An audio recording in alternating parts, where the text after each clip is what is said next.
So, thank you everybody for being here. I'm trying to do something that would kind of bracket the 5 years of life of our Niels Bohr professorship project and give maybe some rise to the world beyond that.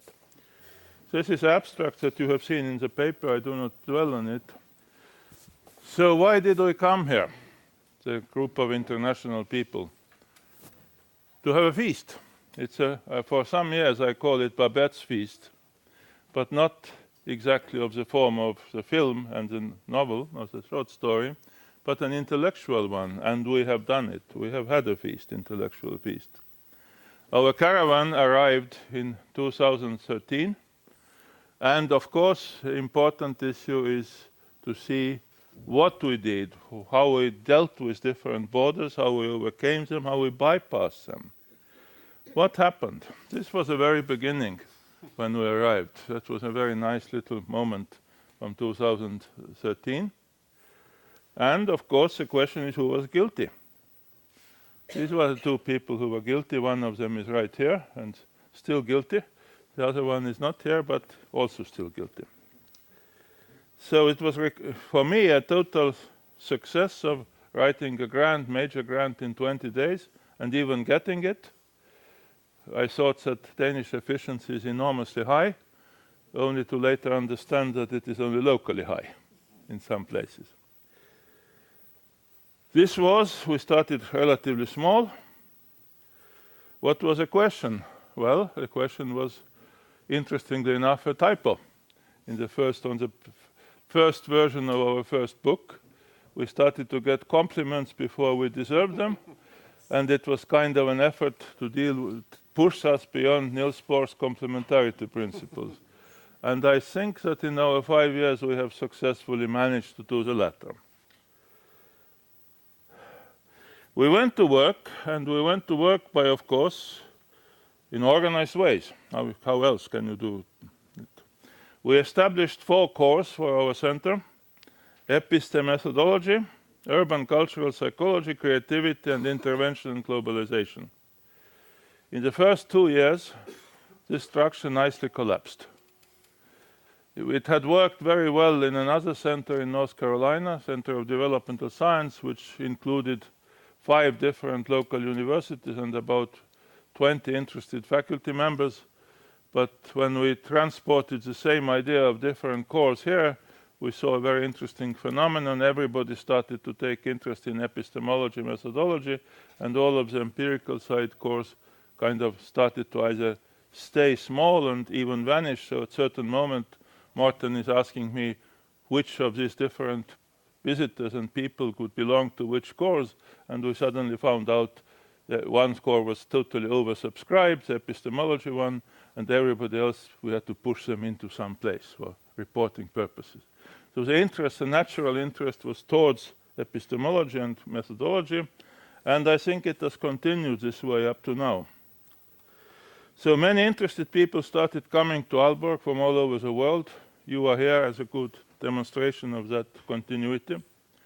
And almost the only place where we didn't have visitors and have not had them is Africa. So all other continents are represented one way or another in different ways, which is quite important success story for coming to a small place, Aalborg, and suddenly turning it into a hub for this funny thing, cultural psychology through collective action, is rather nice. We also, thanks to the foundation, we could co-organize different intellectually focused events in different countries: South America, North America, Africa, Asia, Europe, also not Africa. Yeah. And our major contribution, of course, was the Yokohama Manifesto in the International Congress of Psychology, which is also published before the Congress. We also had a second very important event of struggling to get to India to study issues of resistance, and the resistance book is also right there. Both of them are very important because they give us an idea what is specific of what has happened here in the 5 years. What has happened here in the 5 years is an interesting synthesis of what was already here before the 5 years and what has been added through the international collaboration. So we have to also look at our failures. I think it's not a story about our successes. In fact, I would want to make it into a story about our failures. And that is quite interesting. I was thinking about how our successes and failures are located in the production chain of knowledge. And this is a scheme I came up with. We have many ideas. In some sense, work in our professorship center could be resembled to the fireworks in Aalborg during New Year. That is an endless flow of ideas all thrown up in the air and all falling down, not leading a trace necessarily, but some did. So the ideas was there. Kitchen Seminar was quite nicely transplanted from Clark University to Aalborg, and that continued its own life here very nicely in a new version. So the ideas were going, but every grant application, or almost every grant application for empirical research failed. One after another, one after another. Some of the successes were about network grants, but they were exactly along the lines of what Niels Bohr project was about, namely networking and internationalizing Danish psychology. So these were successful, but empirical work failed. So I thought they failed because of what I call neoliberal barrier.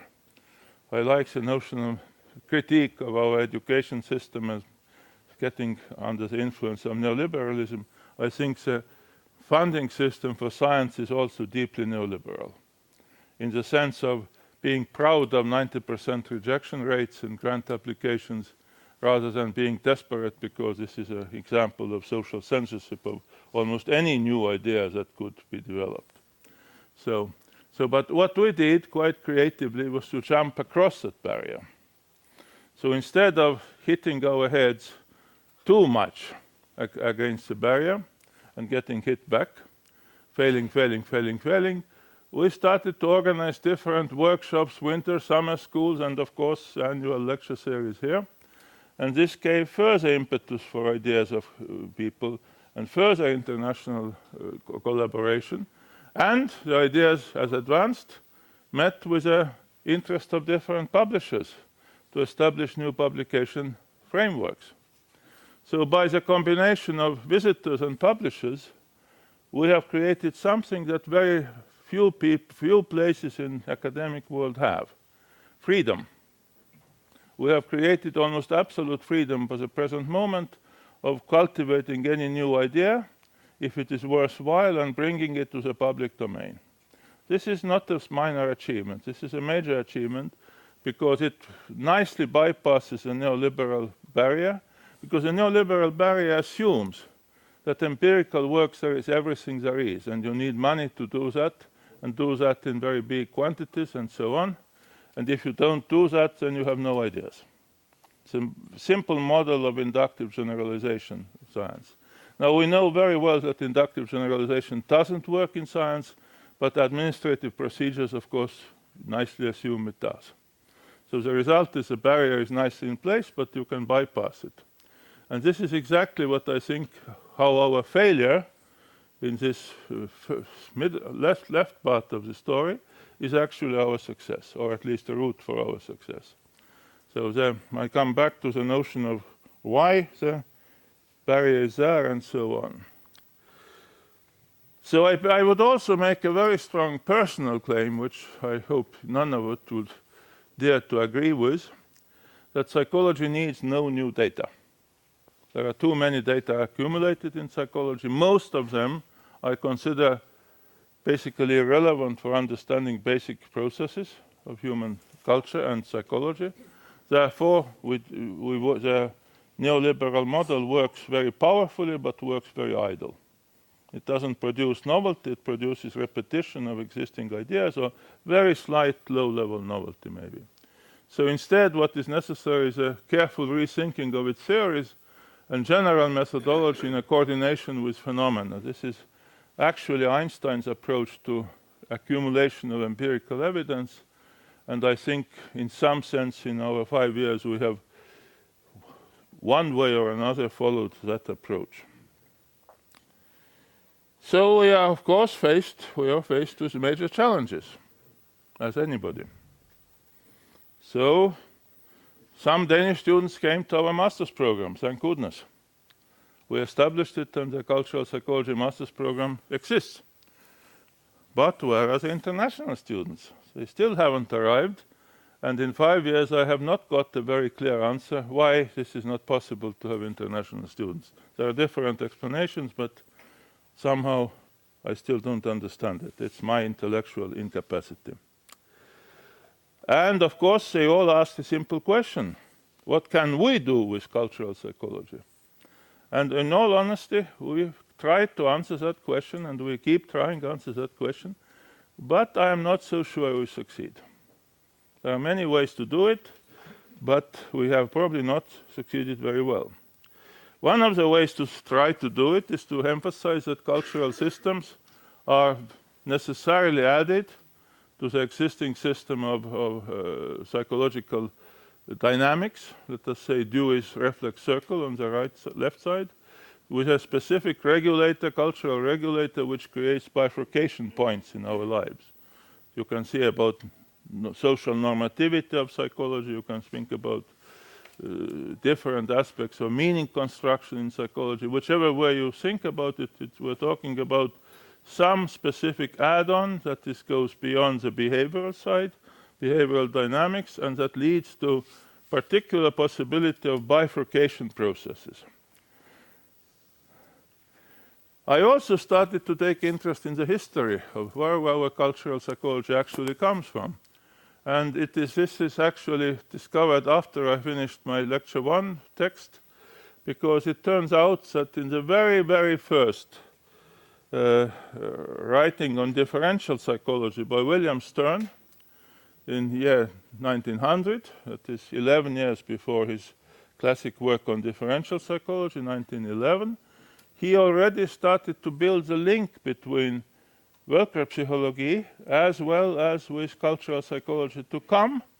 He himself did not develop it, but he very clearly emphasized the need for it, the need to study a particular soul culture, Geisteskultur, which is, of course, quite parallel at the time to what Wundt was going to do in his Psychologie later. So, yeah. This is, of course, a basic scheme of personological scheme from William Stern, 1935. This is actually 1938 translation, but 1935 escalation, expression. So here we get to the notion of inner and outer infinity, and the focus of the relevance of present time in negotiating the relation between the two infinities. So in other sense, from 1900 to 1935, Stern moved from cultural psychological mentioning to focus on personology. In that book of general psychology, you see one little notion of cultural psychology mentioned, but no elaboration. So he brings in cultural psychology early and then basically abandons it, going to personological stories. However, he wanted to emphasize differential cultural psychology rather than just cultural psychology. So it was part of the general differential psychology, which it developed later, but in the transition to differential psychology, played with the idea of cultural psychology, differential cultural psychology. It means basically comparison and looking at specific relations between different versions of cultural kind, which later on, as I said, he would not follow up. The root for that is actually his very early work at the tender age of 22, which is also prefaced by Maurice Lazarus, in this published in 1893, exactly looking at the way how analogies are used in human mind. So the move from analogies to personological and cultural psychological issues is very clearly built from very early time of William Stern's work. So our question beyond Stern is exactly what happens right in the middle. That the Stern would give us a scheme, but what to do with that scheme is not necessarily clear. Well, we try to make it a bit clearer. by adding more arrows into it. This doesn't necessarily make it clearer, but it at least makes it possible to ask new questions. We assume that there is a certain relation between the internal form, internal organization of the psyche, and the external form, and the two meet somewhere in this moment of the, in the middle of the present time, in the very concrete relation of the person with a concrete environment. So the concreteness is very clear. But at the same time, what is that concreteness about and how does it function? This is an example of an outer infinity.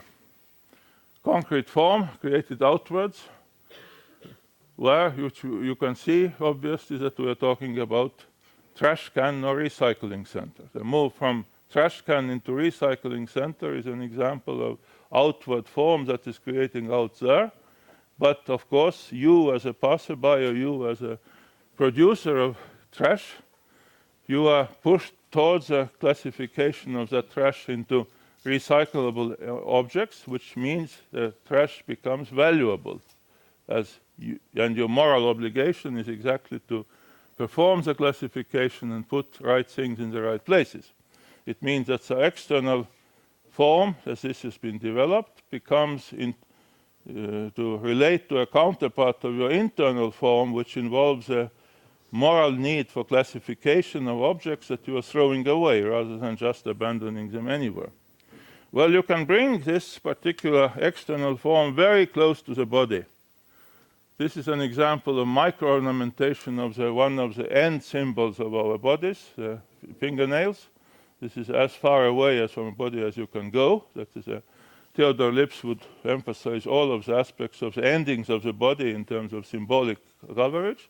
And you see very interesting traditions of putting little gems exactly on artificially made fingernails, which do not make life easier in using the fingers, but they make something relevant for the fingers, owner of the fingers, in the inside of the person. Yeah? The inside-outside regulation is demonstrable by the movement between far away to very close to body. So I have in other places elaborated the Sternian scheme and emphasized that it's not only one relation of infinities, inner and outer, but actually two. At the very same time in the present moment, the negotiation of inner and outer infinities is regulated also with past and future infinities. Interestingly enough, the beginning of past infinity can be specified, or beginning of future infinity can be, or end of future infinity can be specified here. So in other sense, at the intersection of these four, we're actually operating in the here and now situation. So this means that we are constantly dealing with open systems which are in exchange relations with environments. Tomorrow I will cover this issue more deeply because this has methodological implications for cultural psychologists. But most interestingly, what is in issue here is that the focus is not on the ontology of being that we see in rest of psychology, but cultural psychology, coming from developmental roots, starts to look at transformations in development. So in other sense, cultural psychology has a developmental focus, which is not always very strongly taken into account. Now the flux of person-environment relations is ordered by different constraining systems, and I discovered that already 30 years ago I was talking about it, which gives a very strange feeling about my own relation with the past. But in case of open systems, what happens is that the variability that we would see happening around the average becomes focused on amplification rather than constriction of the variability. So this leads us situating the cultural psychology very strictly in the frame of what is called second cybernetics of Maruyama, with a focus on not constricting but amplifying variability. Most of our psychological methodology historically has emphasized constriction of variability, reduction of all the variation towards a mean or towards a prototype. And instead of that, open systemic orientation of second cybernetics focuses on the amplification of variability. That is, creation of innovation, creation of something new, creation of something novel that is at first a very single case. It cannot be more than a single case. The very first emerging phenomenon is a single phenomenon. So this fits, of course, with developmental focus, but it totally does not fit into the ontological focus in psychology. That's a big distinction between developmental and cultural psychology on the one hand, focus on innovation, focus on creativity, and non-developmental aspects, which is oriented towards reducing the complexity to specific single outcomes of specific variables. The central relevance, as over the 5 years different perspectives have focused, is that of context. We are talking about context, we are confused about context, we are sometimes comparing different contexts, forgetting that the context is an inevitable part of the phenomenon. In other sense, there is no psychological phenomenon without its immediate relation with the context. The context becomes a key, but it is not a causal factor in cultural-oriented human psychology. So the inherent context is everywhere. So the example of the development of the theory of semiotic skin by Jensine Nedergaard here is a good example of how the context is constantly negotiated from the skin outwards and from the clothing inwards. So to say, in contrast, we have the separation of context and phenomenon when different child psychologists would ask the question comparing school context with home context, as if the two are two separate contexts. The person who unites the two contexts is a person who goes back and forth to school and back. Yeah? The context is carried by the person. The context is surrounding the person who goes out of home, goes through the streets, enters into the school, spends the time nicely in school, and goes back home. So the person is continuous with the context, changing context, home and school. Comparison of school and home as separate context is not cutting the pie in the way how is it actually operating. So I'm looking for general principles of psychology that are cultural and that are possible due to semiotic mediation, one my most interesting one, and only through that. The focus here is exactly to overcome the context dependency, which is seen as if its contexts are proliferated in thousands of different ways, to see what is unifying all of the different context-dependent foci in psychology. And I find 3 of them: liminality, normativity, and resistance. Normativity has been very much already covered. Sven Brinkmann has been over and over emphasized that psychology is a normative science. So to say, liminality is very well covered in anthropology, Victor Turner's work, but less so in psychology. And resistance is something that we all got into when we wanted to go to India.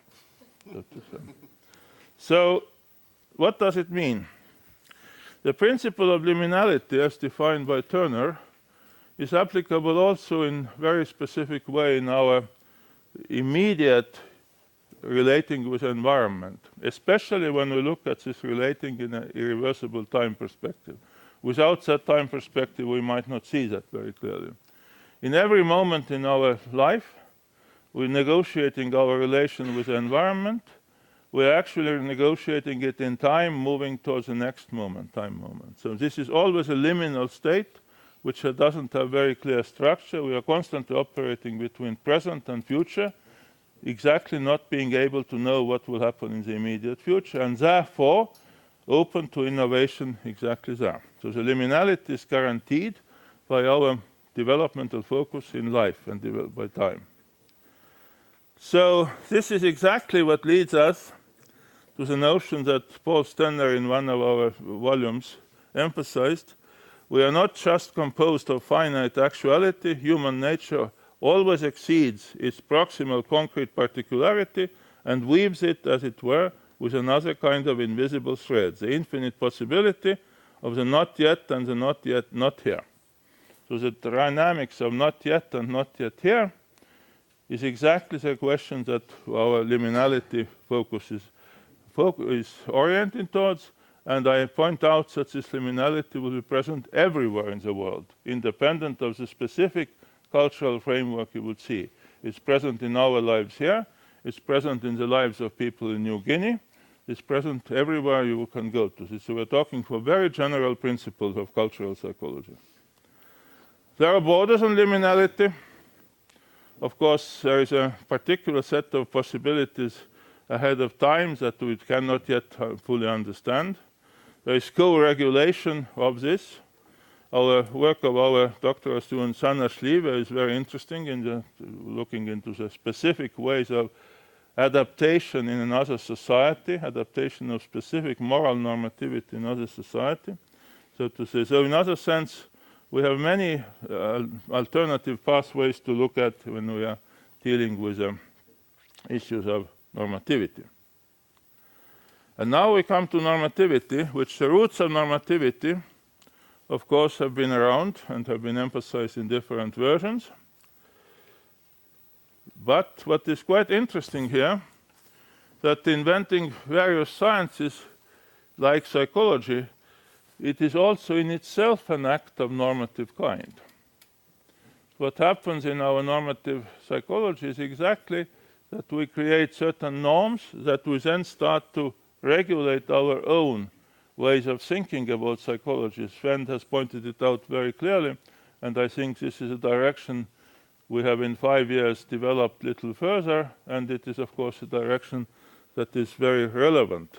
From that point of view, we come to very interesting issues, that all psychologies are in some sense indigenous psychologies, including those in North America, those in Europe, and so on, those in Philippines, and so on. So we have all psychologies are indigenous in their nature, because each of them builds a particular normativity structure which changes exactly what it is supposed to look at.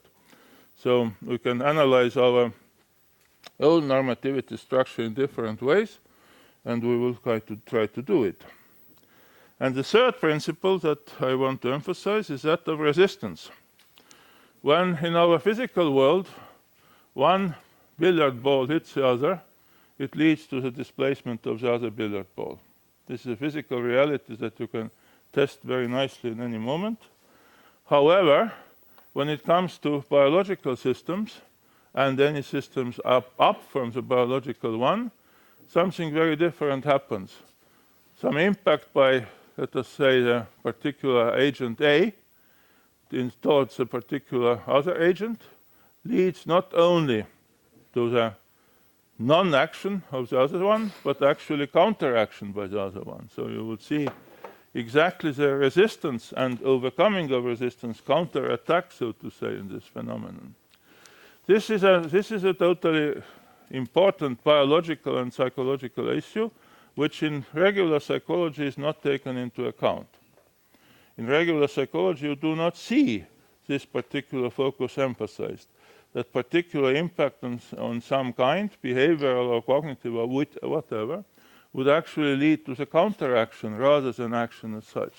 In the biological philosophy of naturphilosophy, we know that from 1797, when it was quite nicely formulated already.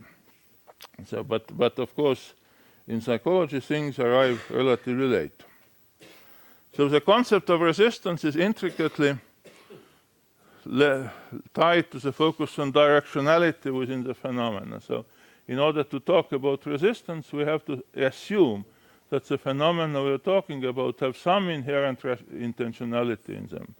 So this, of course, brings us back to the efforts that Franz Brentano in 1874 tried to promote, rather unsuccessfully, or at least the success died out in the next 30, 40 years. But and it smells something of inherent causality, which is not very much liked in most of psychology. But at the same time, this notion of directionality and inherent but intentionality in something is something that we need to consider in cultural psychology. It is exactly something that Tanya and Alex in the lecture some years ago pointed out about the need to look at movement, people in movement. When people are in movement, that means they are movement from somewhere to somewhere else. They are in movement from somewhere to somewhere else for some reason, rather than just moving for the escaping from the present moment as it is. The goal orientation leads to the notion of inherent intentionality and exactly to the directionality within the phenomena. So this is one example also of resistance. It is a new book coming out by Sarah and Brady.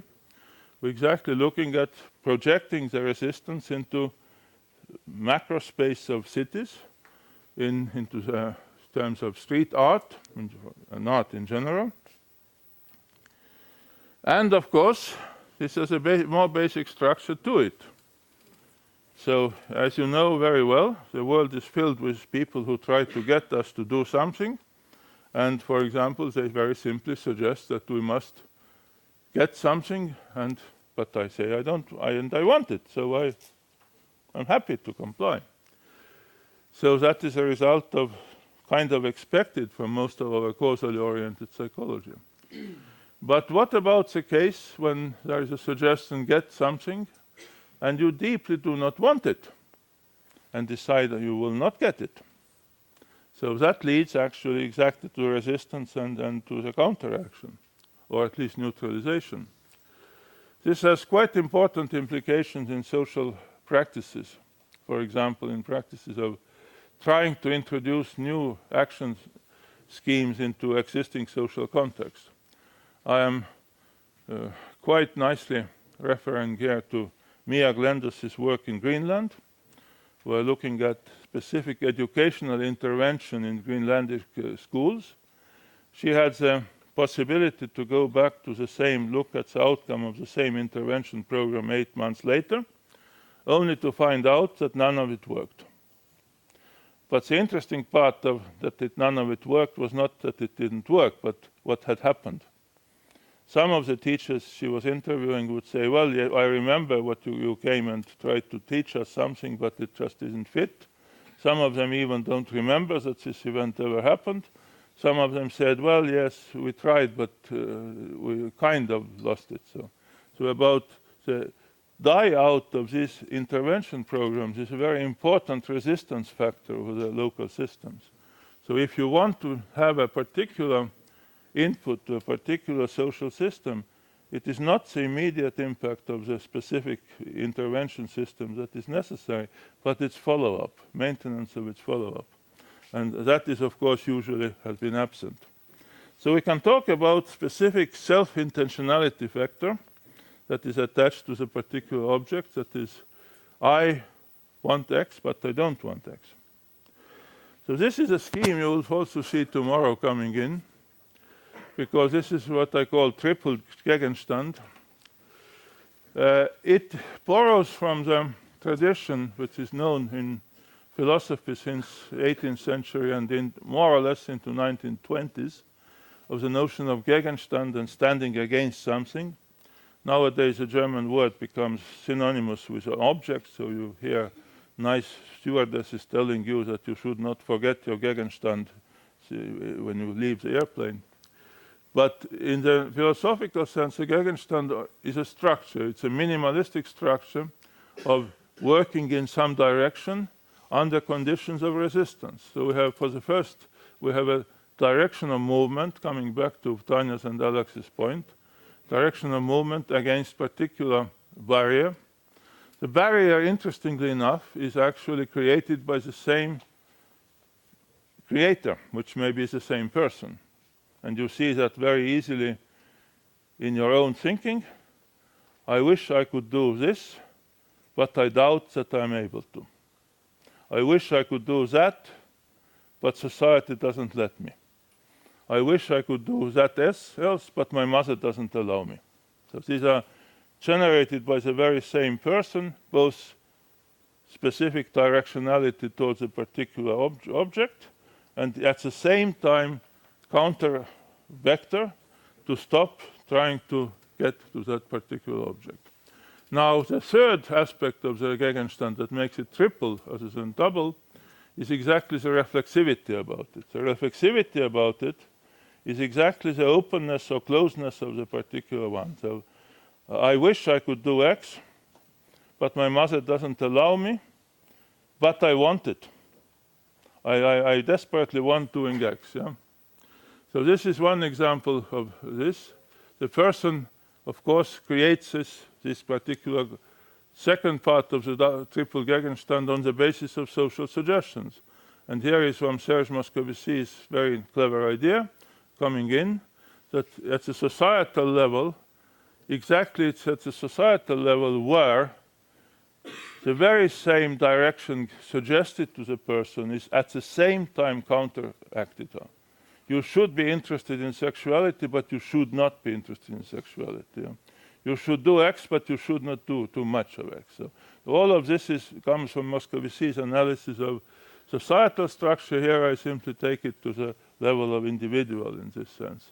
So you can ask, what is the role of cultural factors here? The role of cultural factors in all of the significations that you see here.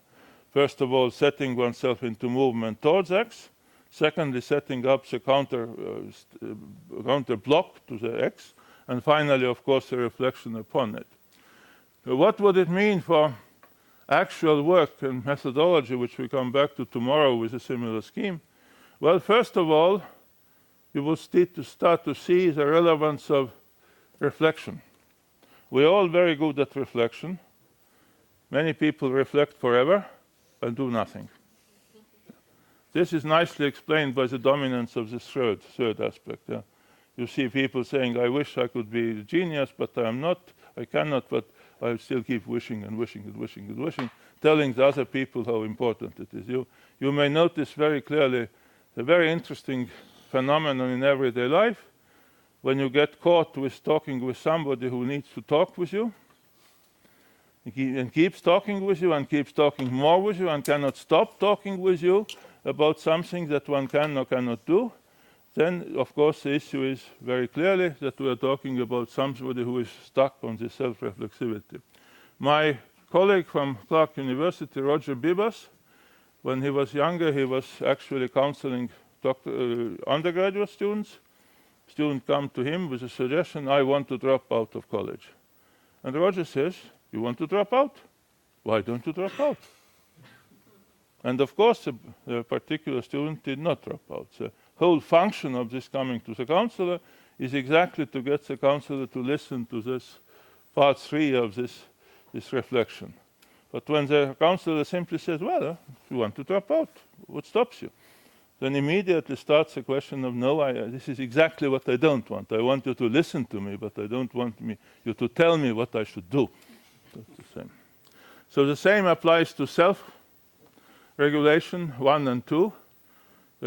I'm most fascinated by Pierre Janet's beautiful examples from 1921-28 about obviously clinical cases where a particular person is taken to a situation of not unable to act at all because every action that I would undertake would have some negative consequence by my own assumption. So I want to rent an apartment in Paris. I already have found a nice apartment, and suddenly in my imagination comes a notion that this apartment is such nice stairway to bring my wife's casket, dead wife's casket, out down from the apartment. So the person, on the result of this particular image, stops renting that apartment. So it's all happening in the particular imagination. That makes our 5 years of efforts to make sense of imagination here with Luca and trying very hard. And of course, most importantly, Tanya's effort in developing it in a dynamic way, very central. That the imagination is very central, and which I come back to in a way. So, and of course, you can argue that there is also the absence of number 1 in this triple, but that is almost trivial. If the barrier is moved, then you can see the move into either into the new version of the same barrier, or to an emerging of the new border crossing. The notion of borders that we have seen developed in the last few years here in Aalborg has been quite central for understanding exactly the triple Gegenstand notion of realistic human beings. So, but there is also the social guidance we talk about. The social guidance against resistance, because if you think of it, if you assume that the resistance factor is very central in human psyche, then of course the societal guidance is oriented already to eradicate it before it happens. So in other sense, you must want it. Somebody must want to be educated. Somebody must want to get the research grant despite of the 90% rejection rate. Yeah? So in other sense, there's a strong social suggestion of what you must do, which you then have to resist very strongly if you need to. Or somebody referring to the unconscious. Well, you say you don't want, but in your unconscious you really want that X. Yeah? That's another way of social suggestion. That's how do I know what happens in my unconscious? I don't. But you tell me in my unconscious I want X, so maybe I believe you, but why should I believe you? Yeah? So, furthermore, the normativity comes very nicely in here. It is normal to want X, and why don't you want it? Yeah? Why don't you want the most best car in the world? Everybody wants it, why don't you want it? So I don't want it. Yeah?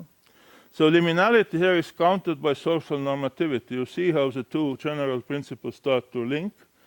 Liminality is always there, but normativity comes in, organizing some aspects of that liminal zone, and then comes resistance to that normativity.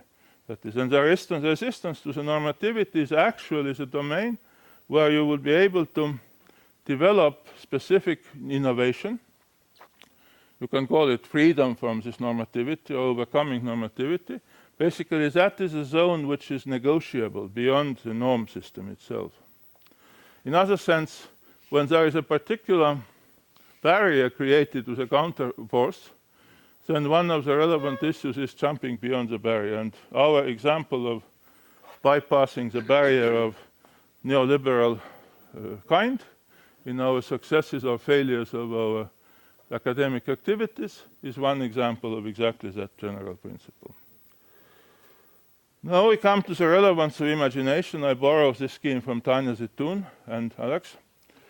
And this particular notion of imagination allows us to situate personal experiences within the societal set of conditions. This includes semiotic resources, symbolic resources, social representations, objects, and exactly in the particular notion of temporal orientation. The important issue that is in this scheme, which I will build on tomorrow even more, is exactly the orientation to generalization. It's not just movement from one particular regulation of the here and now situation by one or another symbolic resource. It is exactly some particular impact of that onto the possibility to generalize beyond here and now. This brings us back to the specific notion of what is and what is not yet that Jakob Billertsen has introduced in one of the recent papers. Exactly the what is or what could be, this issue is exactly seen in this particular case. So Ivana Markova has very importantly pointed out very recently that the images are also object of control. They are not just images that float around in our own minds or in our immediate relation with environment. They are very carefully controlled images. We are put into specific situations, social situations, that are very often built on the normative system of bureaucracies and technologies, as a result of which is that we are basically limited or limiting ourselves in our particular imagination. So this is an interesting emphasis. Of course, all of us who have come out of something that is called totalitarian regimes, and those of us who have not yet entered into the life of dictatorships of any kind, local or not so local, can very easily see that the issue of negotiation of the margin of freedom is right there. That is, it all comes to the notion of specific handling of specific aspects of imagination. This includes particularly image-provoking figures or objects. Let us say they're having a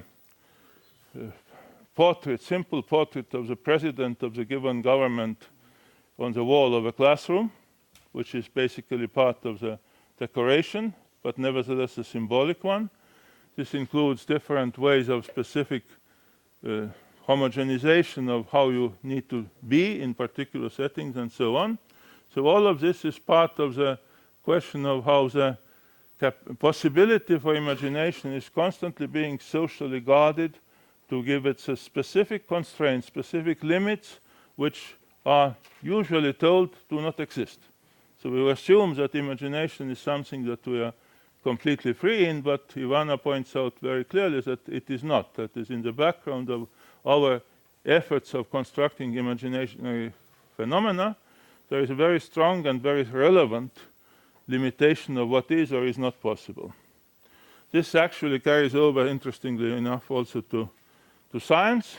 Tomorrow I will talk about limits on abductive processes, how different specific concepts in science are not allowable in the sense of exactly trying to limit the set of explanations that we have. So all of this leads us to an interesting question, which I actually provoke you with. There is a slow transformation in theory. You saw already very slow transformation in history, coming from William Stern 1893 to William Stern 1900, and then William Stern 1935, where actually the cultural psychology idea has become diminished rather than enhanced, so to say. And I can, of course, point to my own limitations, which I have done in the text of the paper much better. So I invented the notion of this particular sine function in irreversible time with a double function on the left side, so that in the process of our experiencing, we see exactly the development of specific need to regulate the experience by some signs. We invent the sign or borrow the sign from existing sign system. And then this not only regulates the act right here and now, but sends a feed-forward signal to the unknown moment in the future. That is a basic idea of the left side of the story. It's basically every sign has seen in irreversible time has double function.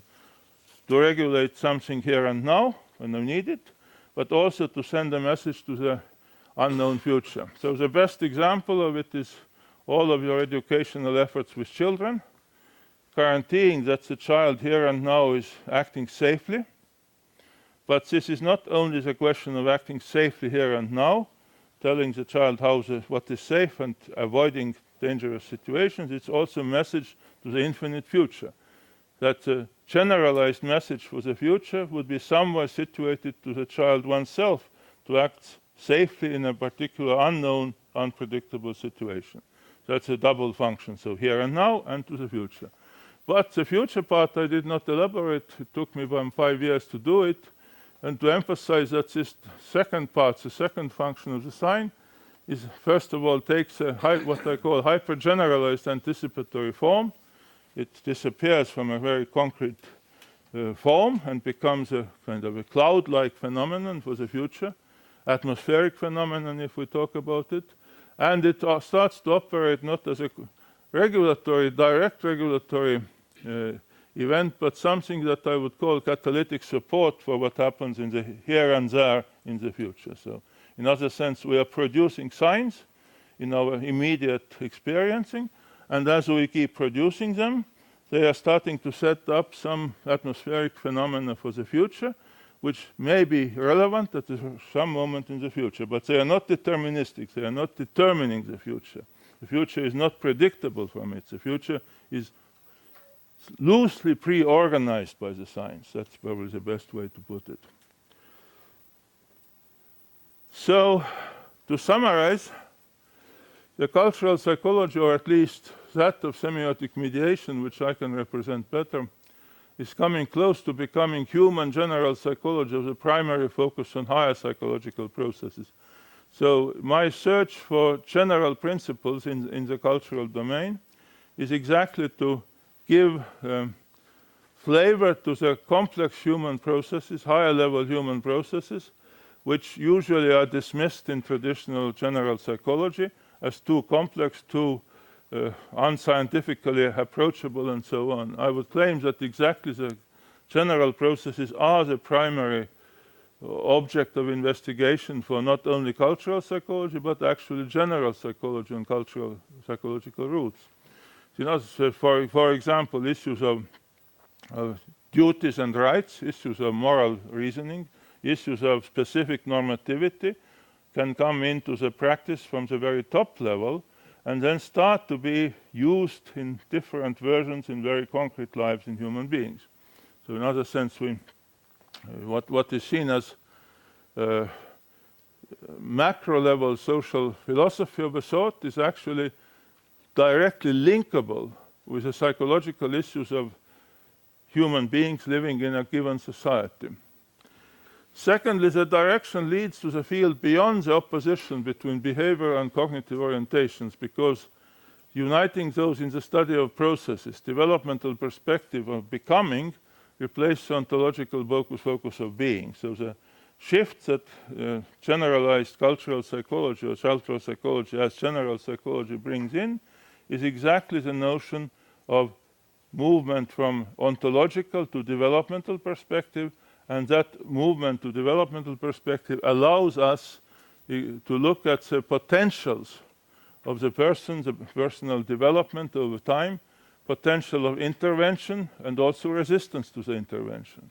That is something that, for example, the work on social pedagogy would have to very clearly consider, because this negotiation of the particular social work issues is exactly of the kind of higher level psychological functions in very concrete settings, not lower level functions. And finally, where precisely the cultural features of the psyche meet and link with the general processes of intentional goals-making and goals-altering persons.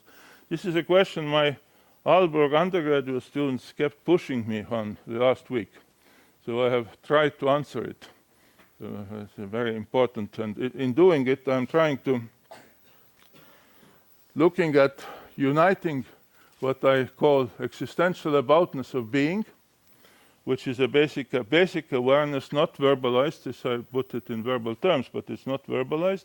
The feeling of being, I am being, I am being, I'm constantly being.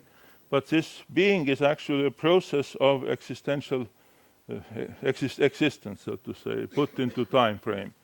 For a non-time frame process, you can simply say being, that's it. Yeah?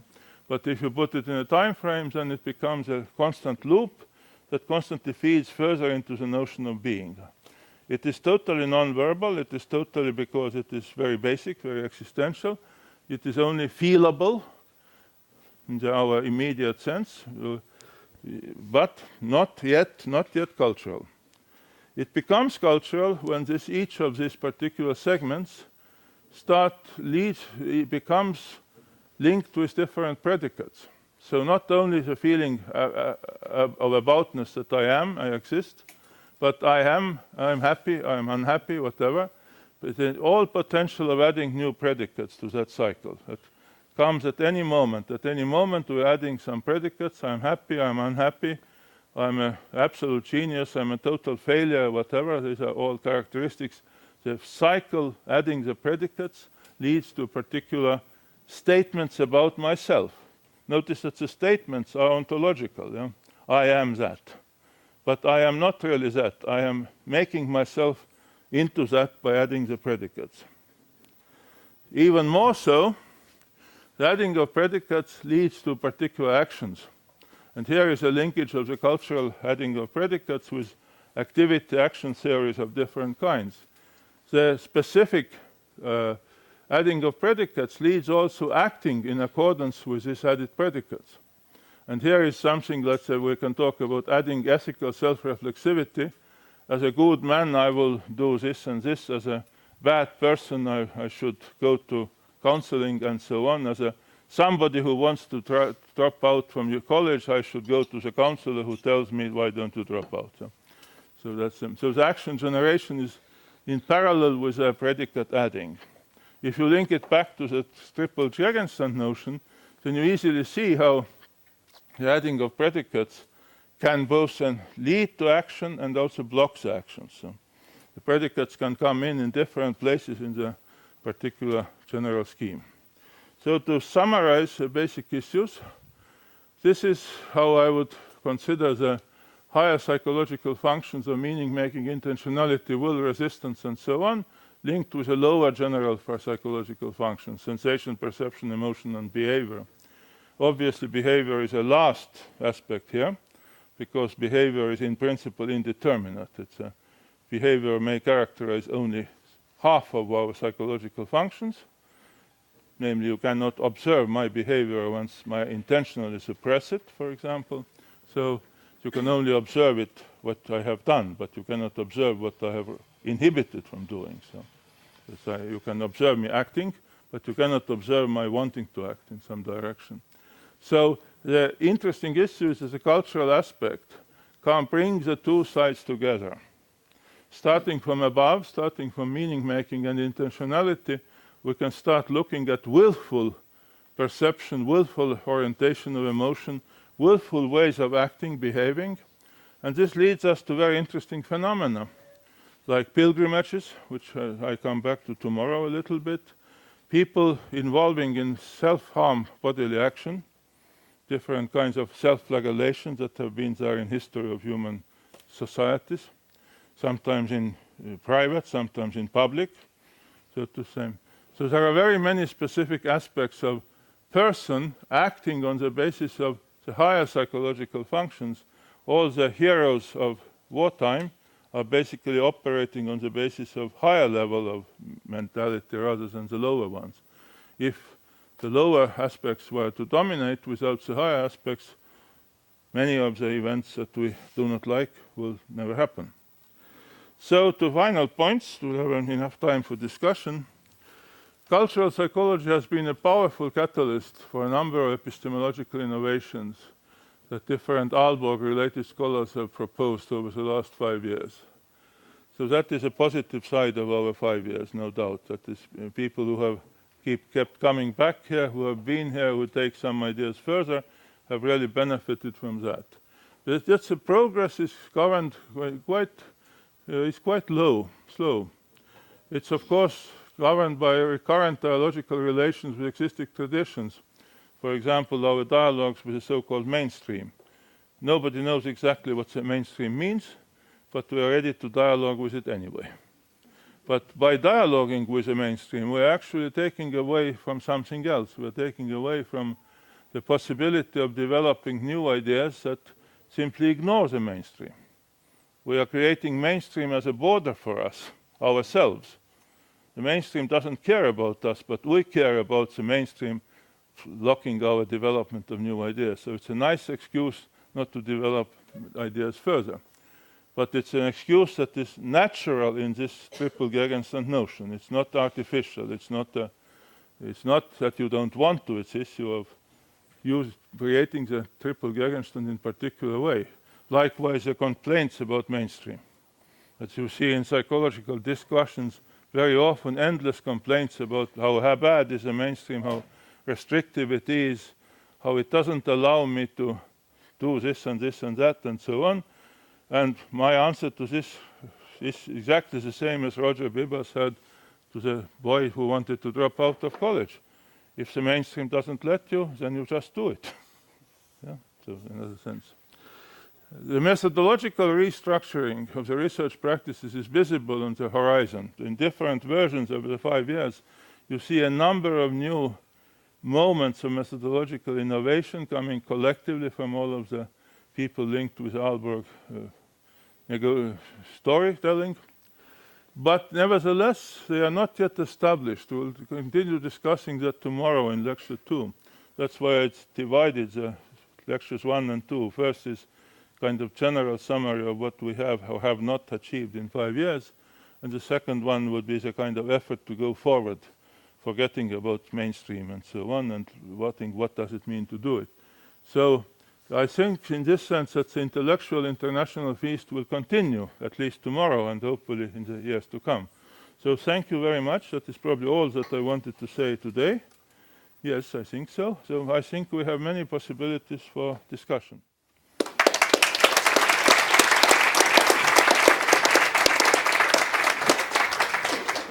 We've kept lots of room in the program for an active discussion to develop throughout these 2 days. Don't let the cameras limit your imagination. The floor is open.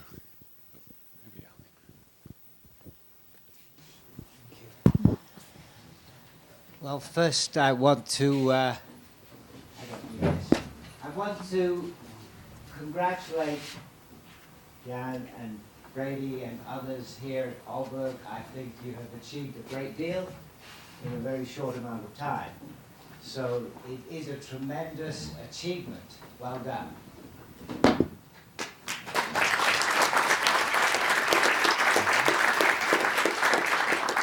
I know that many people will have comments to make. My reaction is going to be about your neoliberal barriers, and of course we all face these. I particularly working in the United States, in the city of Donald Trump, I certainly face a lot of these. My suggestion is one avenue you didn't discuss is engagement with applied psychology. For example, I directed a master's program like the one you have here for 6 years, and we didn't label it a master's program in cultural psychology. It's a master's program in conflict resolution, and we apply cultural psychology. And I wonder if one solution is to go through the application gate rather than the conceptual theoretical gate. Yeah. Well, the general perspective that I was trying to set up today actually emulates the applied perspective inside the general perspective rather than the other way around. Why so? Once upon a time, Kurt Lewin said that there is nothing more practical than a good theory.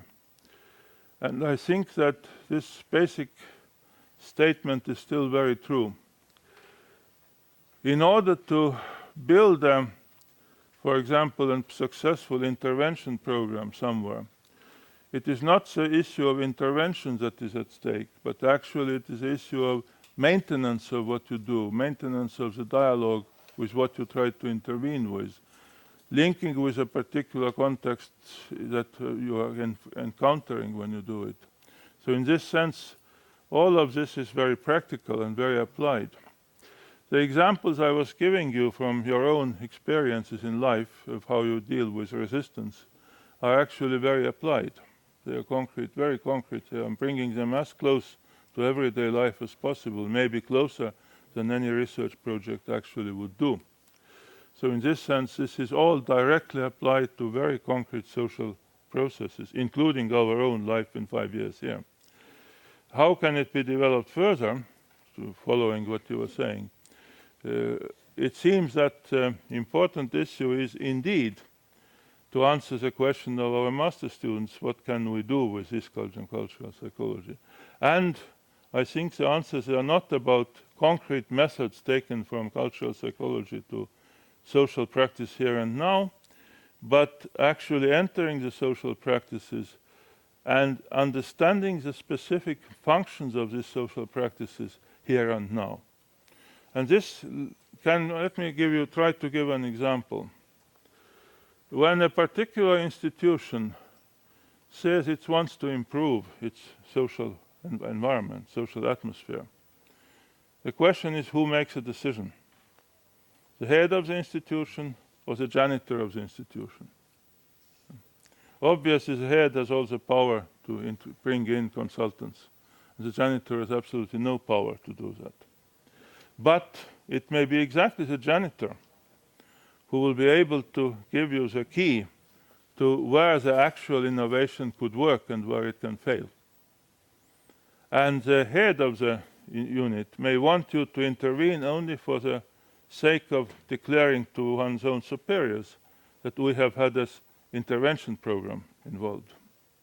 So that is more or less a question of what we could, but we have not clearly answered our master students. That's one possibility, that you do not apply cultural psychology in practice, but you do cultural psychology through the practice. That was an effort to answer the question. Yeah. What is the ontological nature of person? The ontological nature of person is exactly what we see in most of psychology, of the statement about person being this, that, or something else. Yeah? The alternative that I propose to that ontological nature was exactly visible in the very end. You saw that in this. In other sense, it doesn't deny that the person exists, but it very clearly specifies that the person exists in a continuous process of being. Yeah?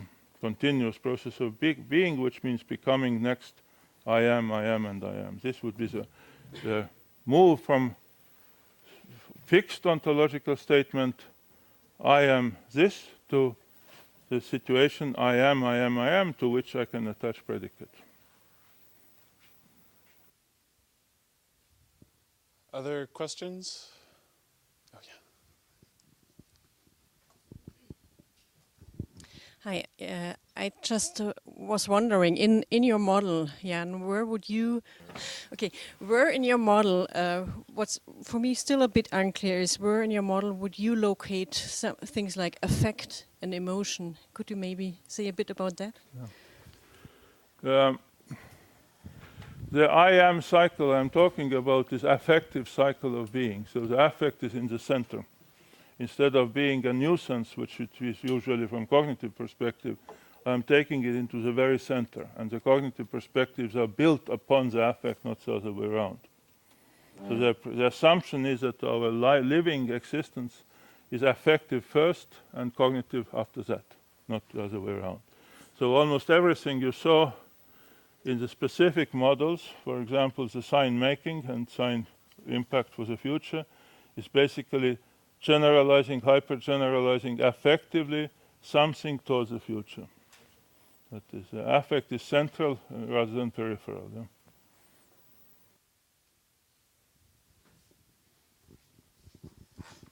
Just for the camera, yes. Jan, I'm very interested in your concept of the border. The way it is presented, it seems to me that border is basically somehow the limit, the constraint. But very often, and I would say most often in life situations, it is us, it is individuals who choose their border, who choose their context, because we do not respond to everything. We have intentions and we respond to what we think is relevant for us. And it seems to me that this would also apply to your concept, to your ontological concept of the self.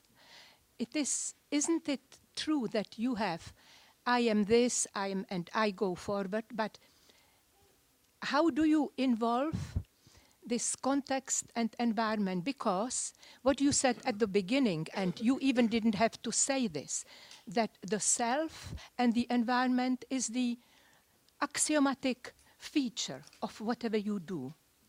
So it seems to me that we need to be consistent and present this relationship between the self and the context in everything what we conceptualized. Or am I wrong in something? No, you are not wrong at all. You are exactly on target. Quite obvious is this scheme, and the last one, the I am scheme, they could be united and should be united in specific ways. Here you would see, as you say, the border is there. You see the border exactly created in ways that the self and the world are actually taken into account. That is number one and number two, and this scheme give you exactly the self-other relationships that otherwise is there. Now, what was missing in the very final one, the I am cycles, is exactly that addition that you are talking about. Yeah? The two are complementary in this sense. Now, when it comes to here, you can obviously see that the second part of the arrow, the red arrow, is both producible inside the particular self in imagination of the other. It can be also producible by somebody else actually suggesting something to you, or both of them together. So it can be fortified in different ways. The important issue here is a movement of the border somewhere as a result of this negotiation, but not its disappearance in its full. Different components here can actually be interestingly different in their power. One of my students in Luxembourg has done a very interesting study of taking drugs. How do people, in this case adolescents, take drugs? Not simple drugs, but all kinds of drugs. And she has used this particular scheme. She specifies that exactly by the specific border build-up, the drug taking can be enhanced or it's restricted very concretely. That is, my deep desire to take drugs with a limited, so to say, limited number 2, I do not counter it, leads me to overcoming the border very easily.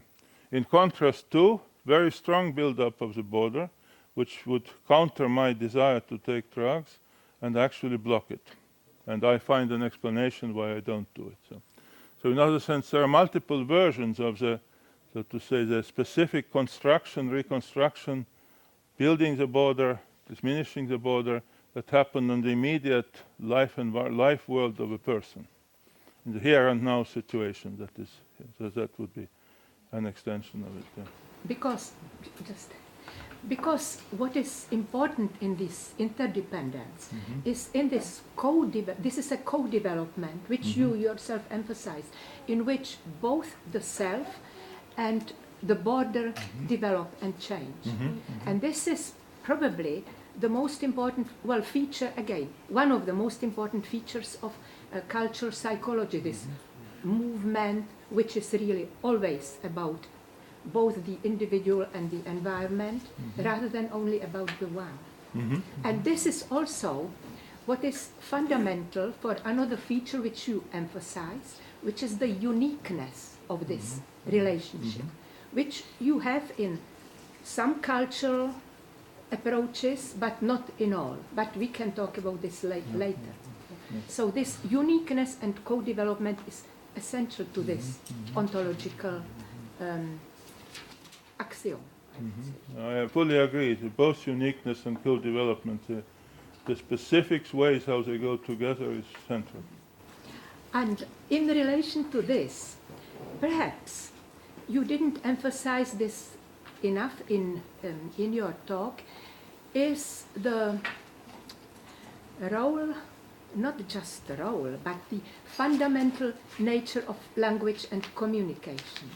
It seems to me that somehow this has been missing in most studies which have been developed in the last 5 years. Emphasis on language and communication. I don't know. Maybe others will have better idea, I hope. Maybe that is so. Maybe what has happened is that gradually the communication processes move from language to non-verbal directions. For example, iconic takeover of the communication processes. And as such, they actually then force exactly what Brady is going to do in the doctoral course this week, so work on iconic work of visual materials rather than verbal ones. So, but now, of course, visual iconic materials are language too, so in this sense, you are exactly right. I have not emphasized that enough. That's true. Wait for the microphone. Thank you very much for that. I have a clarification question, because you emphasize resistance as one of the 3 core phenomena processes, and then resistance is very close to now what you present as border, and also you evoke boundary in the paper. And you told us now resistance is intentional. It's something that someone does towards when it's striving towards a goal. How would you relate the concepts of resistance and borders and boundaries? Are they subclasses? Are they one causing the other? How? Well, probably I was wrong about assuming all resistance is necessarily intentional, because there is an inherent intentionality which is not visible. I would say that analysis of the processes of building and unbuilding of these borders, exactly the negotiation of the self and other in Vivano's point between 1 and 2. And then I add the reflexivity upon it, so to say. This would be the place where we can see the normativity and resistance operating in the zone of liminality. The liminality is an inevitable domain where it all happens, and beyond that, the normativity sets certain suggestions up for this zone, and the resistance would actually negotiate it that way. So that would be my effort to answer your question.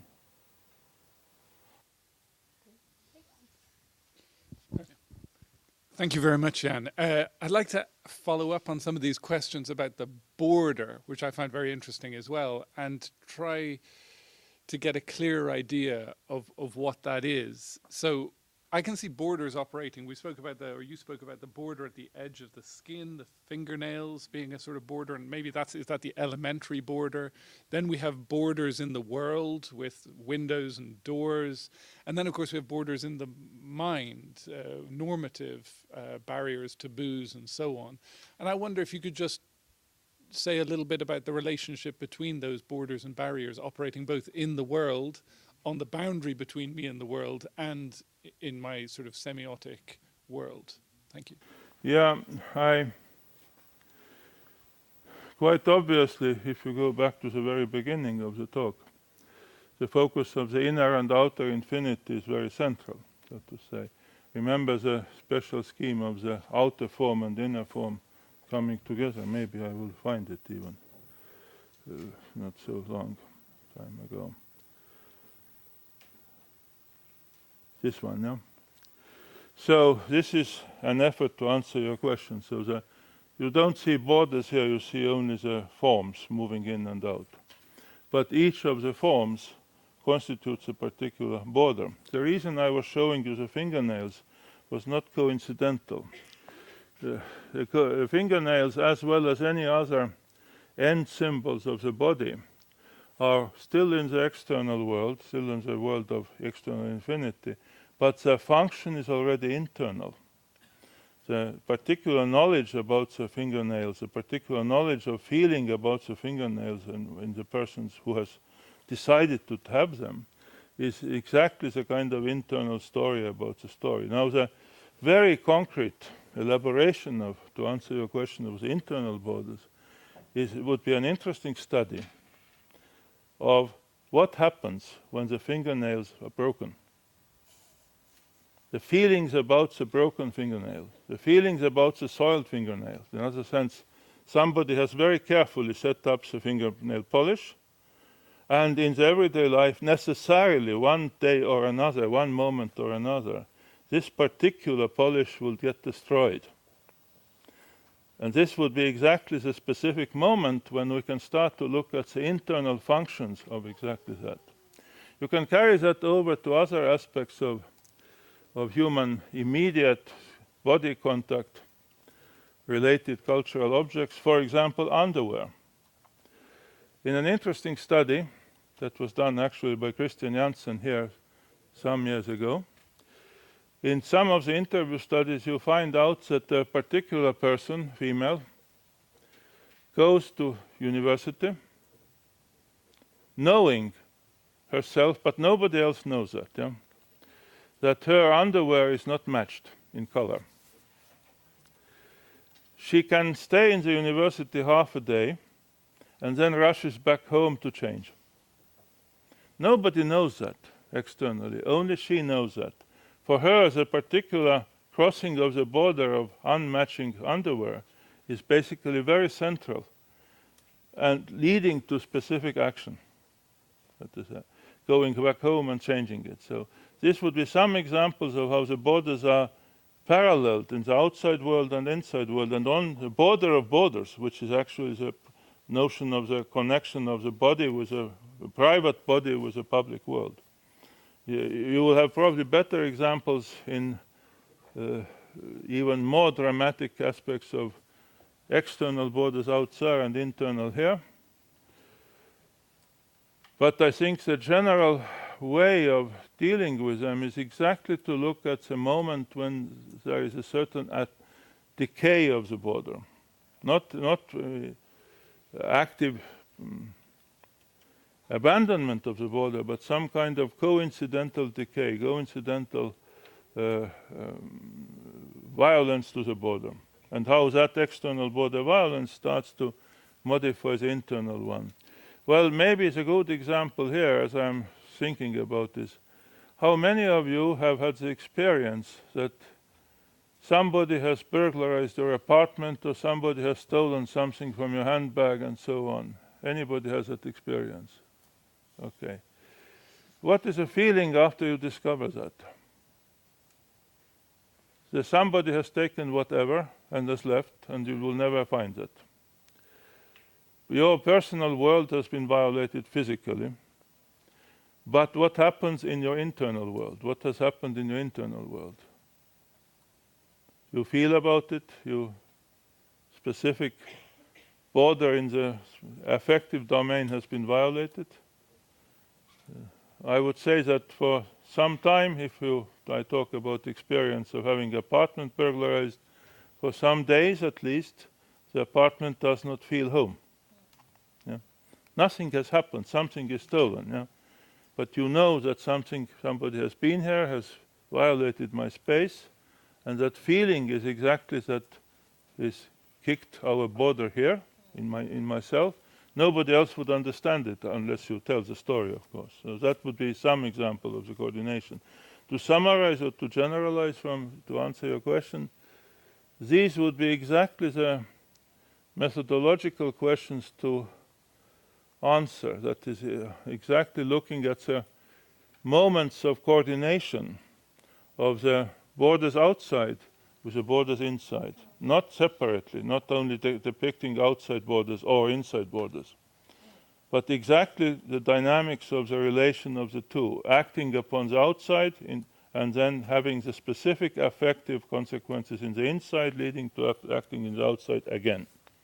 The kind of basically taking the Dewey reflex circle into a cultural psychological domain, looking at every moment of these cycles, the specific meaning constructions that are regulating our affect on that. How do I overcome the affect that somebody has burglarized my apartment? What do I do? Does it really work? Will I make more keys? More locks, yeah? As you know, locks are a perfect example of psychological kind and not a physical kind. Any burglar can open any lock, but you feel better if you have 3 of them rather than 2. We lost the microphone. Oh, but can I just I thought it was a very powerful example of being burgled. Mm-hmm. And another side is the other way, where people have organs, they borrow organs. You've got another boundary crossing there, which is psychologically very difficult. But I wanted just to ask one subtle follow-up question, and it's when you did the diagram of resistance, you pointed out that the logic of resistance in the physical world is a bit different to the logic of resistance at the psychological level. And could there be something equivalent with borders? So there's a wall here, I can't be on this side and that's the other side at the same time. But in some of the diagrams of the psychological boundaries, there can be both, you can sort of participate on both sides of the boundary, but there's these kind of knots and tensions. When people are both kind of vicariously participating in the taboo and strongly against the taboo. So I wonder, what would you say? Is there a slightly different logic to borders of the mind compared to physical borders? I would say yes. I would say that, and the kind of difference in the logics is exactly in the possibility of accepting the real and the non-real at the same time. Vladimir Bukovsky, who was a Russian dissident in the old Soviet era, was sentenced to prison and was sitting in a prison cell, obviously bordered in on all sides. In his memoirs, he remembers very vividly what he did in the prison cell. He imagined sitting in the prison cell, a nice, beautiful chateau, where he would invite all of his friends for a festa, and he would literally describe in his imagination specific rooms that would be there, how they would have a party there, and so on and so forth. According to his self-reflection after release, he claims that this was a way that allowed him to deal with very strict physical borders. So this kind of imagination start to work across the borders, to jump beyond the particular borders, and can allow us to actually create something that is between here and now and out there. This is, of course, needs to be further developed also in the specific methodological side. Sir, I was thinking about listening to you and reading the lecture, no, the text. I was thinking, what's changed in these 5 years in your way of thinking? No, this is my, because you dedicate a point in that in the final with the diagram. No, so following you at distance in these 5 years, and I was thinking about it, and I want to what you think about that. What you I can say my view, and I want to know. So say your view. Yeah. Sorry. Yeah. Say your view. That's yeah. So maybe now, with respect to 5-6 years ago, there is the focus, not obviously a totally different approach, but the focus changed, moved more on, what do you say, to consider sense making more what explain other processes, like higher function. Whereas 5-6 years ago, the focus were more on sense making as what has to be explained in terms of emergence and constitution of experience. So it's possible to say that. I think you are right. I think this has from been from explanandum to explanans. I think you are right in that. Yeah, I agree with you. Yeah, that's because in the last 5 years, the focus on the development of the general psychology out of cultural psychology, that has become more intense in my own thinking. This is somehow also linked with the work I am continuing to do on ornaments, because it is exactly the ornamented world where we will see the particular, not only higher level processes, but the framework for the higher level processes, which are already made into sense that surrounds us, so to say. So in another sense, I am not making it, but actually I am looking at what is already made, maybe hundreds of years ago. So.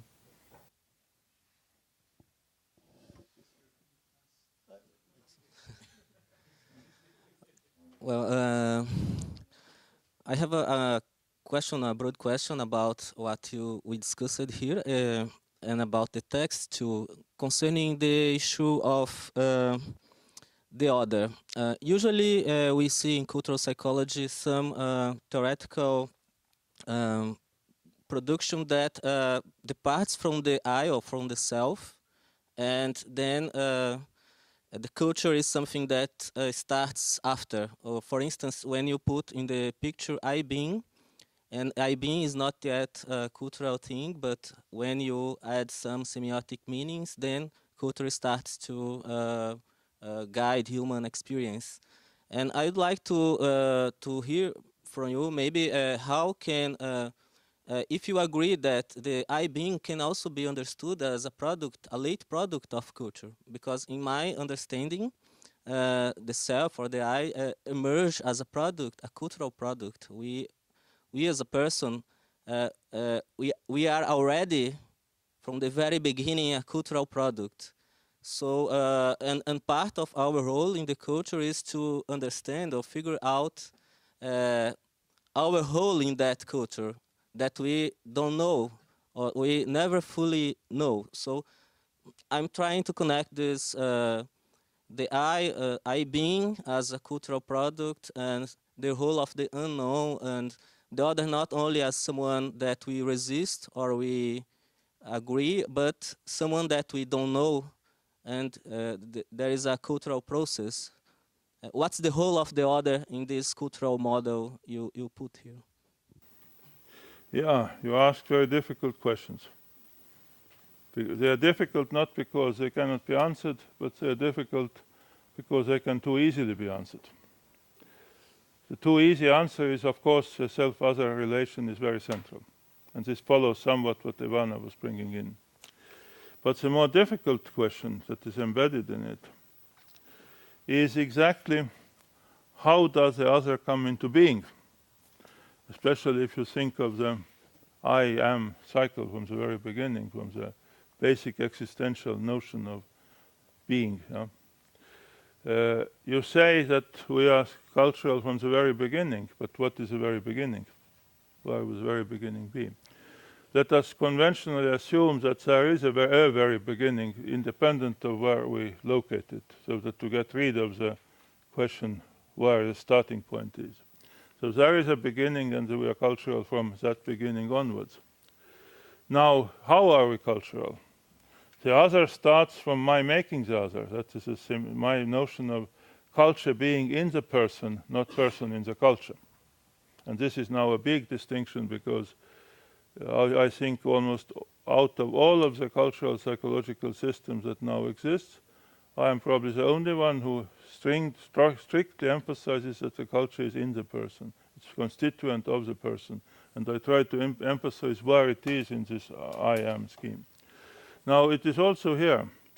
I can make the other up myself, or I can take the other, as the other suggests, want me, take me. So my mother suggests to me, I am your mother. I take you as my mother. That is, and I will be forever in my life, I will be negotiating everything I do in my internal world with my mother's image. But I can also invent somebody else. I can invent a deity. That is my nice example from 1999, old paper, emphasizing that for a particular therapeutic outcome, the client was suggested to invent a deity who would control him or her. So I, the client, create the image of a deity, my controller, which is totally imaginary, it doesn't exist at all. So to say, a particular image, personal deity, and you control me. So the whole issue of who is in control over me is actually delegated outwards, but it's delegated outwards by me. I create you to control me. So I control you because I have created you as my controller. But since I have done it, now you control me. And I accept what you do. So I accept the verdict of my deity. In other sense, these cycles would allow us to actually situate the making of the other both exactly into the personal scheme as well as in the interpersonal scheme. Of course, it goes without saying that we are social first and so on. We know all of that already many years. The question is, how are we social first? That's really Thank you. Well, I was really very excited about one of your last slides. Okay, that one. Okay. So where precisely the cultural features of the psyche meet and link with the general processes of intentional goals making and goals altering person. I was really very excited about this question and really made me think a lot and think I don't know, just some ideas to share with you with the audience. It seems to me that in order to answer really very important question, you propose your idea of these three universal principles: normativity, liminality, and resistance. Could be really, I think, to me, really very useful and insightful, and probably we need to develop more ideas. So, for example, I was thinking on one hand, I was thinking on the relation between normativity, liminality, and resistance, in the sense of what do they have in common. If we have borders, borders are probably also very much related to norms. Borders imply the existence of norms. On the other hand, to resist a specific establishment, for example, the neoliberal establishment, as you mentioned, is also the possibility of resistance, of making a resistance, is the possibility of crossing the border or not. Okay, so it seems to me that we have probably a lot of relations between these three principles that could be very interesting maybe to think about, because at least to my mind,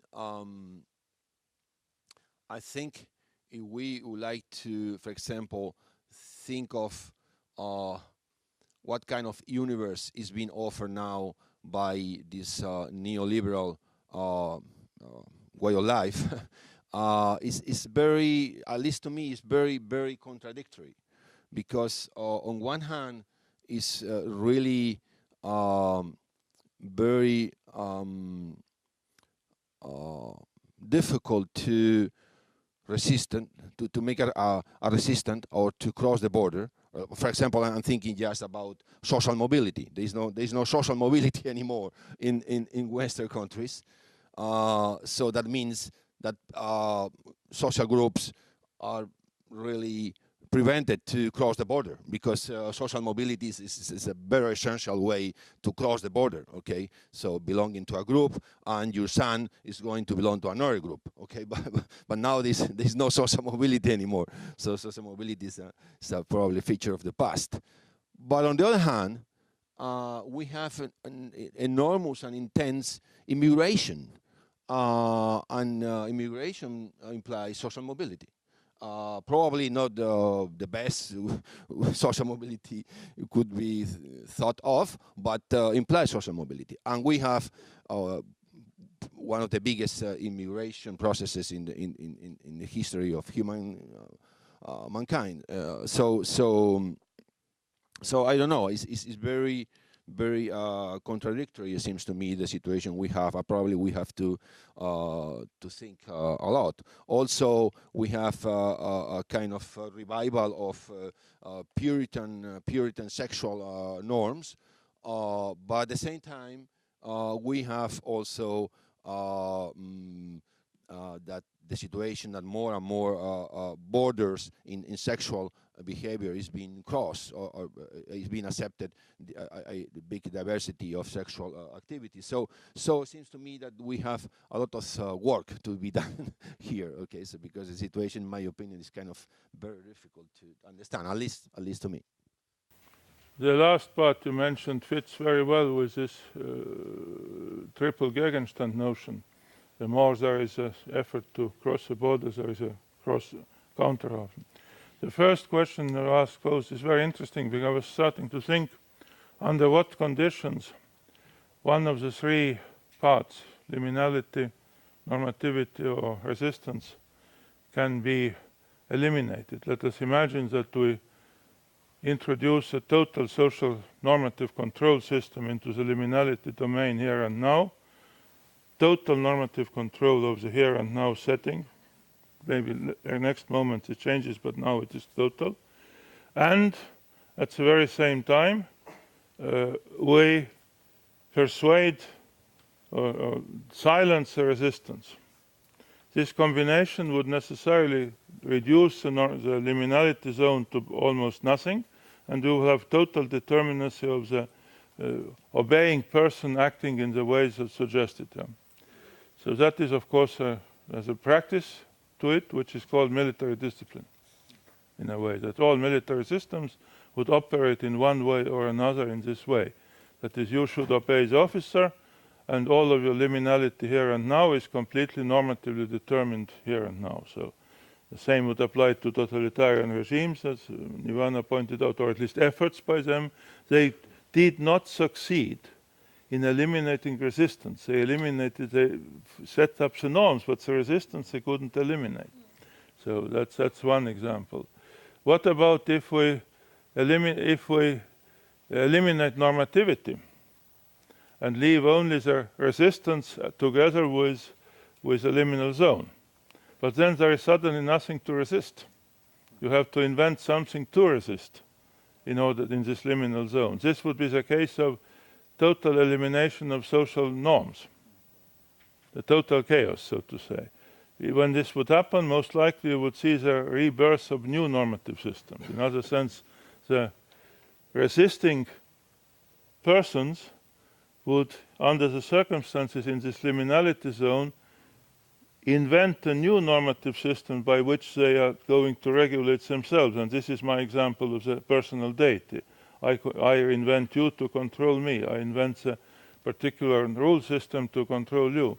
When I was a chair in Clark University, one of the first things that I introduced was a freedom for doctoral students to ask questions at dissertation defenses, and freedom of doctoral students to be free air, at least, of the formal systems of requirements. They didn't like it. They wanted rules. So my beautiful idea of social intervention failed miserably, because I didn't understand the danger of giving people freedom very quickly. And you probably will see that in many other very rapid social change situations.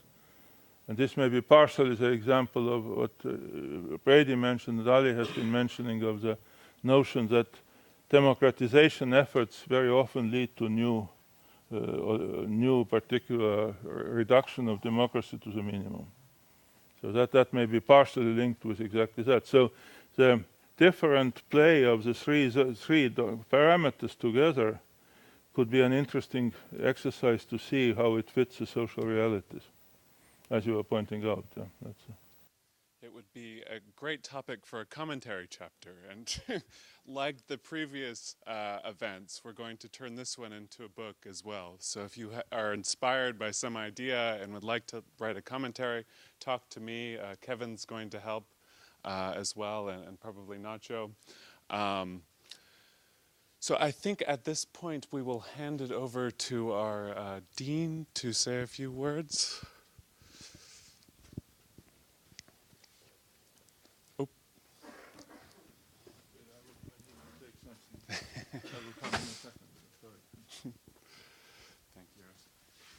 Thank you very much.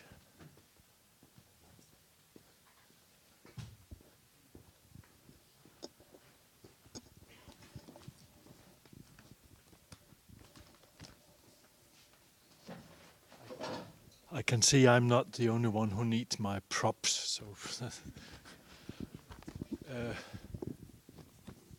ladies and gentlemen, dear Jaan, I'm standing here in front of you on behalf of Aalborg University to congratulate you on the achievements of the Niels Bohr Professorship Center for Cultural Psychology. We're celebrating 5 long years, and I think it's appropriate here to record our thanks to the external funder, the Danish National Research Fund on the one hand, but also the fact that the department and the faculty has collectively invested in trying to make Aalborg University a very special place when it comes to cultural psychology in recent years. Now, as those of you who are following university affairs and research affairs in particular will know, getting a prestigious center like this is in itself a major achievement. It doesn't just come. It just come like that when you snap your fingers. You need an excellent core idea. You need excellent core staff, and you need a really strong international network as well. And then you may pull it off. Now, the difference between all the mays, and there are plenty of mays in this line of business, I can assure you, and those who actually succeed is difficult to pinpoint, but of course we'd like to think that it's down to the sheer quality of the staff involved, of the network involved, and of the core ideas. So in that sense, just getting the center in the first place was a great achievement. I think when we now have the opportunity to look back over the last 5 years, I think it's difficult not to become overwhelmed by the sense of great achievements. I was just about to say overachievement. I guess in academia you can never really overachieve, which is one of the, I guess, psychological drawbacks of this particular line of work. But certainly a period of great achievements in terms of not just fulfilling the promises that were made in the original application, but also in terms of over-fulfilling them. There's a large number of books and journals now being associated with the good name of the Center for Cultural Psychology. There's a very long list of publications associated with the center too, more than 600 as I looked after, checked it out yesterday, which is in 5 years' time not a small number at all. Now the point about all these numerical exercises, of course, is quite a simple one in this context in particular, I guess, namely that I think really that here we have a case where the sum is much greater than its many parts. That the ambition was to create a new general psychology that was person-centered, linked to society as well, have a research center that's strong on theory, strong on methods, but also keen on the practical implications of what all these difficult and complicated reasonings might lead towards. So what we have here, despite the fact that we have a center that's been supported by one of the most basic research-oriented research funding mechanism in this country, is actually a center that has insisted on not to inhabit exclusively an ivory tower, but also to be in some sort of permanent dialogue with the world out there at large, which I think is really a commendable position to try to adopt. Now, so I could go on singing the praises of the center for quite some time, and you'd end up being very hungry.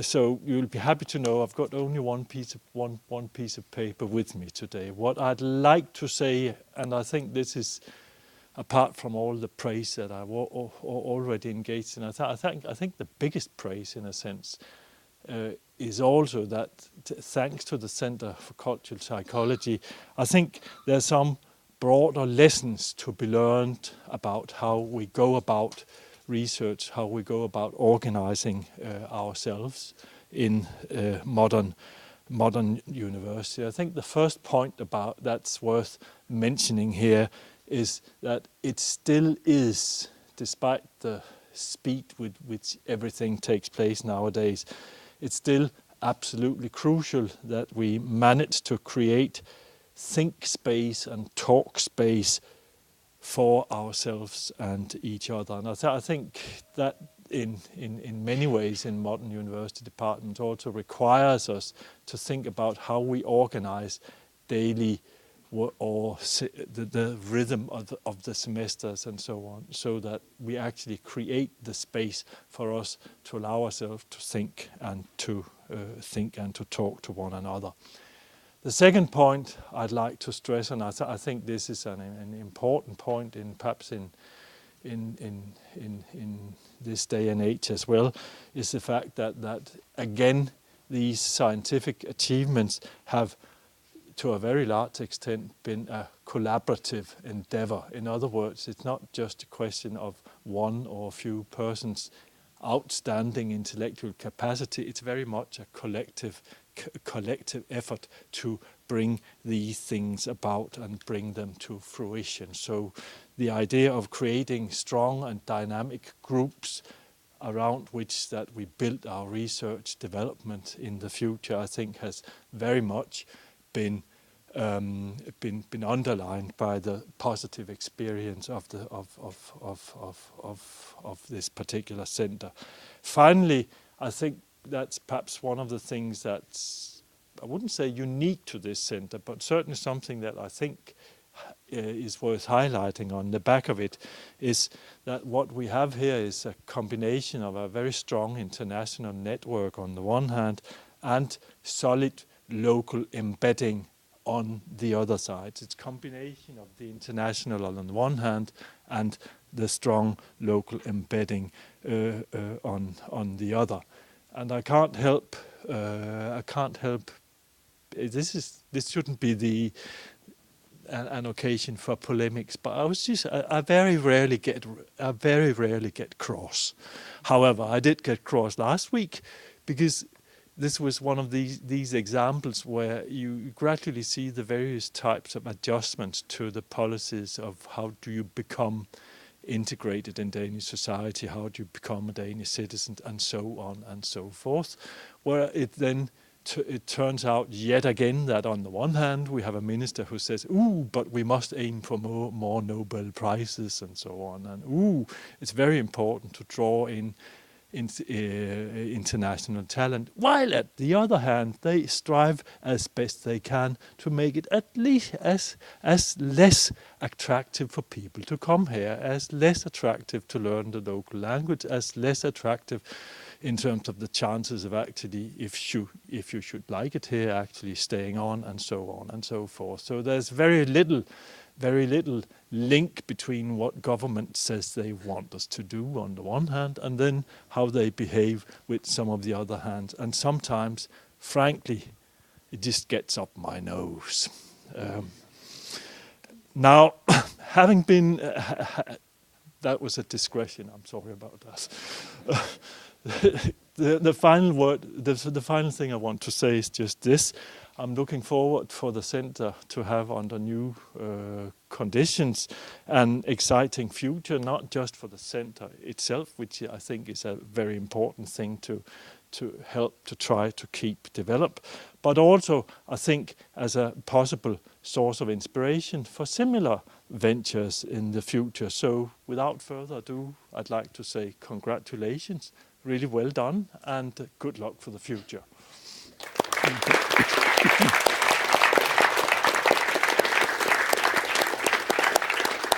Thank you very much. Thank you very much. I need to say some thanks as well. I think the center has been possible only and only because of the work of two people, one of whom is right here. Where are you, Morten? Bring Morten back. He's taking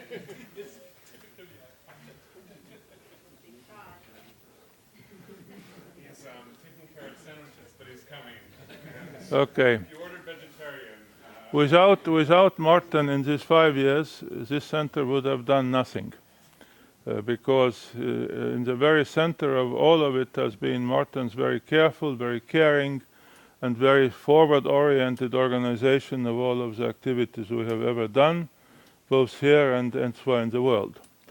So I think that we all owe enormous gratitude to him for being here, coming back here, and actually making our lives very interesting while here. It has not been always so simple, because out in the Krogstrade, you know what as it is. Sometimes we're all there, and sometimes none of us is there. So it's a very uneven timing, so to say. Some periods are very busy, and some periods are empty. But so Morten has been trying to remedy that as much as he could. But of course, we as this kind of free-floating academics, we fly all over the place and never get to the right place at the right time, so to speak. But I hope he will come. So. Yeah. So anyway, and it's actually typical of him to be avoidant of these festive moments when he is being mentioned. So you can say that I am basically talking about him behind his back, literally. But as you see, everything I say is exactly what is very true about it. So the department has to be congratulated for hiring him 5 years ago, and even more so. He is a very, very, very talented man in the right place. And that's so. And I, of course, need to thank everybody over the 5 years of interesting collaborations, participation in all of the books and all kinds of other places we have been trying to keep up, and I think we will continue in that, because this is one of our important vehicles, so to speak. You cannot. Okay, he cannot come here. Okay. So anyway, so we probably have to stop at that, otherwise you really get hungry. And so thank you all again. And so I think, so here you are. So, my dear friend, you have managed in 5 years to send us all over the world, make it sure that we come back. It's been tough work with you, Jaan. You're the most traveled person I know. I know, it's tough. So to remedy that, there is a new task for you. Yes. To set the world up in your own apartment. Thank you very much. Sorry, I just had to make sure you had lunch.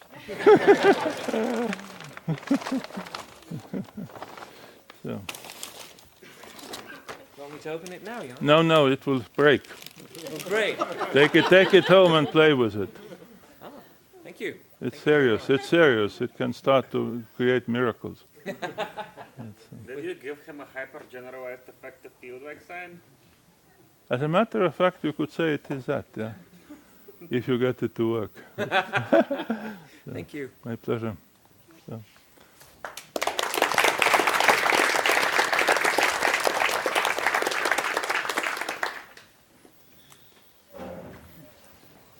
Thank you very much for nice words. You're very welcome. We have a small gift. Oh, thank you, thank you. That could break as well. Okay, I will keep it careful. I will. Thank you very much.